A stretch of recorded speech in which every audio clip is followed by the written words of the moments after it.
How does this go up? So this is simple experience. I mean, you can play patrols, you can do strikes, you can play Crucible. Like anything that's earning you XP is going to bring your level up. So this is just like reaching level 20 was in year 1, and you know, in Taken King, the level cap increases to 40, so you'll be able to level up, get access to new gear, new equipment, and pretty simple. The key here is that So if you look at a helmet, for example, you see you've got 190 defense, and defense and attack, they both just combine together. It's kind of an average, and shows up on your character so as my your light level is an average of my attack and defense on my entire character. That's right. So all of these 190 items. Here's something else I want to ask, because it looks like you're doing some different things here. We still have intellect and discipline and strength. Yeah.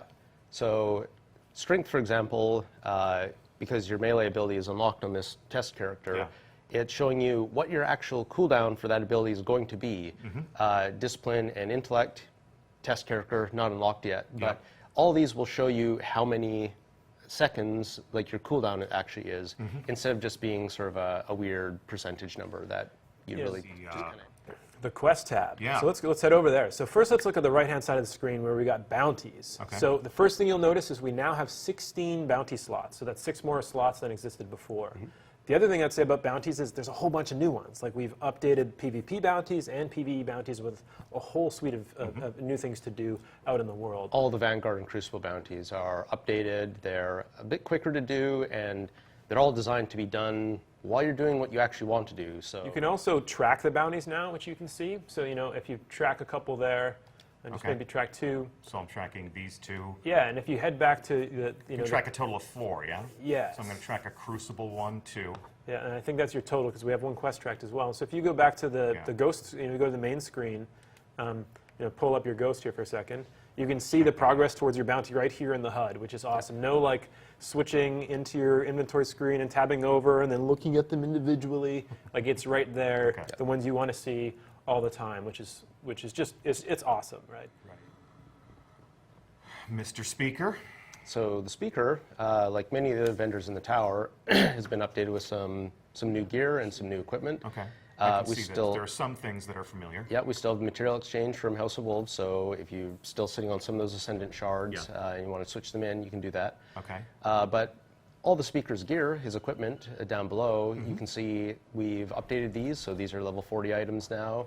And in addition to providing defense, the class slot armor actually is providing you some useful perks now. Nice. So class armor concentrates on things that help you level up faster. So in this case, you've got some perks that increase your scout rifle speed, or you can choose to increase your machine gun faster instead. I always do. So if you crack that one open, I'm just going to access it. I'm sure they wouldn't appreciate it if I were to actually crack it open.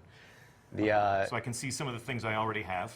Some of these are grayed out because I still have some foraging to do in the House of Wolves. Yeah, these collections, they keep all the ones that you found, and it shows you some of the ones that you haven't found yet, and will actually tell you where they come from. So like I have to play Vanguard strikes if I want that. Yep. The true meaning of war. Cool. All right. Also, check this out. I see some legendary ghosts. Yeah, so if you open one of those legendary ghosts, so in addition to the sensor perks that you saw on the rare tier ones, you've got, you know, more stat bonuses, sensors, extractor perks, which just increase the amount of a material that you get. And then there's also these perks, which are generating additional glimmer as you kill things. So, interesting. You know, here's a perk for someone who likes picking on Titans in PvP. I love picking on Titans in PvP. Marks. What happens to our marks? Vanguard and Crucible marks. So Vanguard and Crucible marks are both being replaced with a single new currency. We're trying to simplify this, make it easier for people to do what they want to do, but still be able to access a lot of the different rewards in the tower. So legendary marks replace Vanguard marks and Crucible marks. These are actually account-wide, the same as your Glimmer is. So if you've earned them on one character, you can still use them to buy something on another character. Nice. These come from things like the daily heroic or the weekly heroic, but they also come from the daily PvP playlists and weekly PvP playlists. So these terminals here, down in the Hall of Guardians, are your exotic blueprint collections. And what an exotic blueprint is it's a record of having found one of these exotics in year 1 or in year 2. So if you open up that terminal, you'll see the different exotics that you've found and added to your collection. Okay. So every time you find an exotic, the blueprint is added to this collection. And what these collections are here for is, if you misplace an exotic or, my dog steps on my dog controller. steps on the controller for 10 whole seconds and shards it. My fiance thinks I play too much Destiny and vengefully, you don't need this. You don't need this light beyond Nemesis. Not get into those personal problems. Okay, so right here. Yep. Can I? Let's go in there. Okay. So we didn't want it to be the case that if you found something in year 1, that you had to go and find it again in year 2. So that's why the blueprints give you access to the updated versions of any of the year 1 items. But you're only bringing some of those exotics forward. Yeah, only some of them are coming forward right now. But any exotic that we bring forward, there'll be the updated versions available here in the blueprint. I always loved Suros. So let's look at the updated version of Suros. Along with, again, here are all of these missing engrams, all of these new things to chase, all of these, just, imagine, if you will, all of these year 2 exotic weapons. What's going to be the next Red Death? What's going to be the next Gallarhorn? What's going to be the next Thorn or Last Word? And I got the Suros regime. So the Suros regime here updated. It's different. It's tweaked just a little bit so that it follows what the rest of the Suros Foundry weapons do. And for example, in this case, you can choose between these first 2 Fires perks. even fast. That's awesome, because I actually liked Suros before I upgraded it, and it was given a slower rate of fire. So I can make it fire faster. Yep, and then gives me my health back. Yep. I can make it more accurate. That's awesome. Yeah, and check this out. It's back in black. That is sexy. It's like Darth Vader's Ferrari right there. I want it. I want it. And I don't have to go out, and I don't have to worry about it dropping. I don't have to wait for Xur to sell it to me. That's right. It's here. I have the upgraded blueprint. I'm grandfathered in. This is where I'm going to be spending my first legendary marks. Yep. If you found it in year 1, we want to make sure that you have it in year 2. Cool. Could you just go back in there for a second? I noticed something that we didn't talk about earlier, that the attack values on the year 1 weapons has changed. Okay. Like if you look at Suros, his 160 here. Tyson, can you talk about that? We took all the values on the attack values and the defense values, and we brought them all in line with each other so that you can look at a 160 weapon and compare it to a 160 helmet and sort of know that you're dealing with the same quality of item. And we use the current value that people have on their armor, their light value, which is about 168. And that's sort of where we set our midpoint, and then we balanced everything around that. So people actually haven't lost any effectiveness. Oh, like whatever you could kill with Suros on September 14th, it's just as hard on September 15th. Yeah, it's just math. Like the numbers have just changed. Your guns hit just as hard, and your armor is just as good at protecting you. So, yeah. It's like we switched over to the metric system. Yes. Okay. Well, let's look at the Cryptarch for a second. Okay. Only a little change to the Cryptarch, but I think it's one that people appreciate. So besides being able to go to him, and he'll actually sell you some engrams now for legendary marks. Are they really legendary engrams? They are really legendary engrams. They're not going to decrypt to greens? Yeah, I follow this guy on Twitter. He's a real pain in the ass. Oh, isn't he? They won't turn into shards anymore either. They don't turn into shards anymore. So that's a weapon. Yeah. That's a It might even be an exotic. So. Oh, come on, man! You're setting yourself up so hard with that. Oh, yeah. All right, and then there's always mystery flavor right there. Okay. Okay. So to start here, you can see he's got a suite of field test weapons. These are guns that you can kind of like lease out for free that are pretty cool, and you get to try a suite of different weapons, and they're like weapon bounties. That you take the weapon, you equip it, you go into the world, you shoot a bunch of monsters, you kill a bunch of stuff, and when you've completed that, you earn reputation with the gunsmith. Yeah. So for the first time.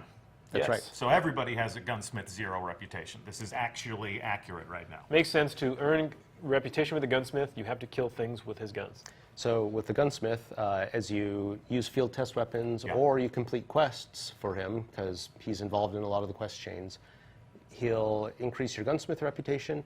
And what that gets you is access to these, which are the foundry orders. Okay. So once you hit rank 1 or higher, you can go to Banshee and look at the things he has available in a given week and pick 1 or 2 of them. Okay. So because you're rank 0, you can't accept any right now, but once you rank up, and at higher ranks, you can have more of them at a time.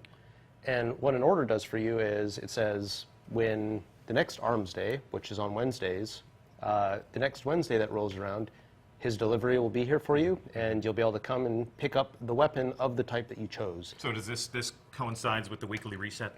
It's the day after, in fact. Day after, okay. Yep. So Wednesday is going to be New Gun Day in the Crucible. That's right. So again, this is another deterministic way to get something sweet in the game. Yeah. You can look at what he has available, and you can pick the ones that you're interested in. Yeah, these aren't engrams. I'm actually, if I buy this, I'm actually going to get a Haka Jinkugo D. Okay, good. I thought it was pronounced Heka. Haka? Actually, there's a huge culture war at Bungie right now between the Dutch and the Germans. Yes. So it depends on who you ask. Haka History or Heka or So I don't know. I guess we're just going to have that be potato and potato in the world of Destiny. So I can get. And this stock will refresh from week to week. Yeah, every week he has a different set of orders available. That'll be a conversation point, right? Like, I really hope for Arms Day he has X, Y, or Z. And then, of course, we've always had the, all the consumables too. All the consumables, telemetries, ammunition. So Tyson, last week you already did this, right? Yeah, actually, I have an order ready on my character, so let's check it out. I can just go to the gunsmith here, and when I talk to him, he'll just pop up. Here's my order. So my order's arrived. It's a Suros DIS 43. Scout rifle, nice. Scout rifle, and I'll just take that weapon, go up here and crack that one open. And just like the other, the Suros regime we were looking at, Suros weapons, they have perks that let you choose and customize their behavior a little bit more. Rodeo, and then basically like the Suros weapons, you want to tweak them to the way you like them. Sure. Or I say I don't like it, I'm going to dismantle it, I'm going to get some marks, and I'm going to go buy my Suros. Yep. Yeah. And so there's a talent on this screen, and that's been a lot of screen you've been avoiding. Why don't we talk about that? So this is the Infuse, the node. So all the Year 2 legendaries and exotics, they have this node on it, which is basically the replacement for Ascension for these Year 2 items. And the way Infuse works is you can take a weapon like this one, and maybe this is my favorite weapon, and I really like this one, but it's getting long in the tooth because I'm getting some raid drops that are higher power and so on. Well, I can open this up, and what Infusion lets you do is say, I'm going to take a more powerful weapon like this 290 here, and I pay some currencies, some parts, and I can consume this weapon to make this weapon stronger. So now this is a 288, and I can keep walking these weapons or pieces of armor up and keeping them current, because we're really trying to deliver on people being able to find things that they're excited about and keep them and customize their character, keep them with them. This is a Destiny Year 2 feature. That's right. This works on Destiny Year 2 weapons. That's right. These are found on all the Year 2 weapons and all the Year 2 armor, legendary weapons, exotic weapons, legendary armor, exotic armor. So this allows. So vault space. What about it? We've doubled your vault space. Double it. So. For weapons? Double the vault space for weapons. So here are your tabs up here in the corner. Yeah, double your vault space for weapons. These are your pages. We've pageified the vault space. And actually a little bit more than doubled for armor. Okay, so I tab over for the armor screen. Also 72 slots there. 72 slots for armor. Yep. I don't have enough because I like my Dead Orbit armor, and that's all the armor I need, okay? Okay? And then... And the general is the same size, but the thing that's going to help you out here is all those collections. Yeah, I'm going to put all this stuff in those collections. That's right. You can pop those emblems and those shaders and even vehicles or ships. Yeah, and sure. just really use this for materials, for example. Or I see jacklights there, which I'm sure a lot of you still have in your vault. Sure. I would, I'm saving that for Halloween. Yep. Cool. What else is there to say? I mean, what else is there to do in the tower? How does every visit to the tower culminate? Well, it's not a visit to the tower without a dance party, right? All right. Let's be dancing. So thank you so much, everyone, for joining us. I'd like to thank our live studio audience. Please, again, join me in thanking subject matter experts Mark Noseworthy,